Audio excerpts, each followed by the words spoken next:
Good morning good morning. बैठ जाइए आप लोग। कैसे हैं आप लोग? अच्छे। चलिए, आज हम लोग इस कक्षा में पढ़ेंगे कक्षा 11 की राजनीति शास्त्र की पुस्तक, जिसमें अध्याय 7 हम लोग पढ़ेंगे। और आपके अध्याय का नाम है संघवाद। क्या नाम है? संघवाद। लेकिन हम लोग संघवाद कहाँ पे पढ़ेंगे? भारत में संघवाद। कहाँ पे पढ़ेंगे? भारत में संघवाद। हाँ। संघ का अर्थ क्या होता है? कौन बताएगा?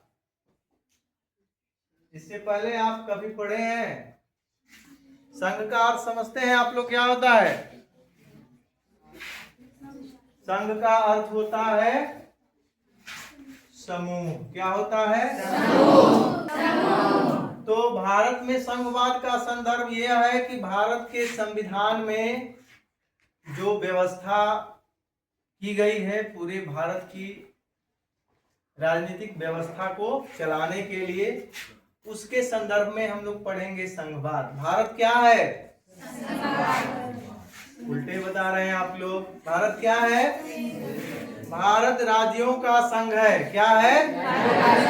भारत राज्यों का संघ है। अर्थात कहने का अर्थ ये है कि भारत में जितने भी राज्य हैं जो स्वतंत्रता से पहले थे और स्वतंत्रता प्राप्ति के बाद जब भारत का संविधान लागू हुआ तो कुछ नए राज्यों का भी उदय हुआ।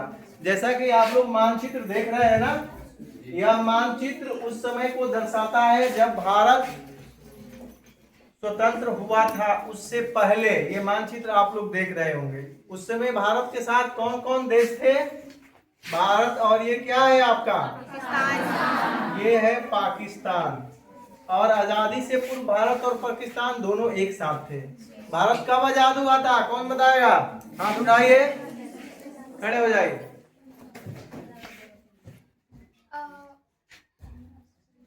भारत स्वतंत्र कब हुआ था? 15 अगस्त 1947। हाँ, कब हुआ था? और लोग बताइए, सारे लोग। 15 अगस्त 1947 को आजाद हुआ था। तो इस मानचित्र के स्वरूप में हम ये दर्शा रहे हैं कि स्वतंत्रता से पूर्व भारत का एक संघात्मक रूप ये था, और जैसे ही भारत स्वतंत्र हुआ उसके बाद जब भारत का नया संविधान लागू हुआ उसके बाद इसका स्वरूप क्या हुआ? परिवर्तित हो गया। क्या हुआ? और ये वाला भाग भारत के मानचित्र से अलग हो गया। क्या हो गया? अलग हो गया। अलग हो गया। और भारत का आजादी यानी यह 1947 के बाद 1950 के बाद का परिदृश्य ये है। देख लीजिए आप लोग, ये भारत का है। और भारत में वर्तमान में कितने राज्य हैं? 28 यानी 28 राज्य है। तो अब देखिए, हम लोग चलते हैं अपने अध्याय के ओर कि संघात्मक शासन का अर्थ क्या है और परिभाषा। संघ इंग्लिश में क्या कहते हैं? संघ को कोई बता सकता है? देखिए, दो वर्ड है। एक वर्ड क्या है? फेडरेशन। क्या है? और एक वर्ड क्या है? यूनियन। इसकी चर्चा हुई थी ना? इसकी चर्चा हो चुकी है कभी? सुने हैं आप लोग? देखिए, एक का राजनीतिक संदर्भ है। फेडरेशन मतलब क्या होता है? उसका अर्थ भी संघ होता है, समूह होता है, और यूनियन का भी अर्थ होता है। भारत क्या है? स्टेट ऑफ यूनियंस है। तो इसका संदर्भ क्या होता है? राजनीतिक। क्या होता है? राजनीतिक हो जाता है। ठीक ना? अब चलिए हम लोग कुछ बिंदु देखिए। यूनियन का अर्थ क्या होता है? राजनीतिक। अब चलिए हम लोग चलते हैं थोड़ा सा परिचय की ओर। मुख्य रूप से हम लोग इस अध्याय में क्या पढ़ेंगे, इन चीजों को नोट कीजिए आप लोग जल्दी से।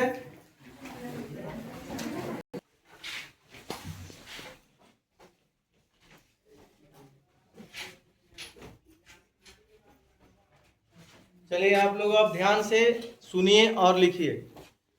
आधुनिक समय में की तरफ चलते हैं और इस अध्याय के अंतर्गत जो चीजें बताई गई है उसको आप लोग नोट करेंगे। आधुनिक समय में संघवाद एक लोकप्रिय शासन प्रणाली है। क्या लिखा गया है? आधुनिक समय में संघवाद एक लोकप्रिय शासन प्रणाली है। इसके बाद हम लोग अपने भारत के संविधान में जो बातें स्पष्ट की गई है उस पे देखेंगे। क्या कहा गया है भारत में, भारत के संविधान में? भारतीय संविधान भी भारत में संघात्मक शासन व्यवस्था स्थापित करता है। यह बात कहाँ कही गई है? तो भारत के संविधान के प्रथम भाग, कितने भाग? प्रथम भाग के अनुच्छेद में, कौन से अनुच्छेद में? तो प्रथम अनुच्छेद में। ध्यान लिखेंगे आप लोग,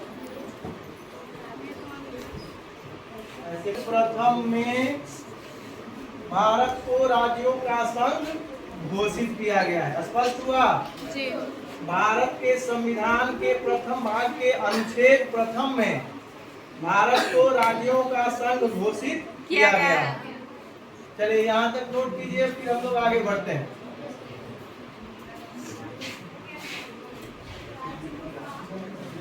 पीछे सबको दिखाई दे रहा है ना?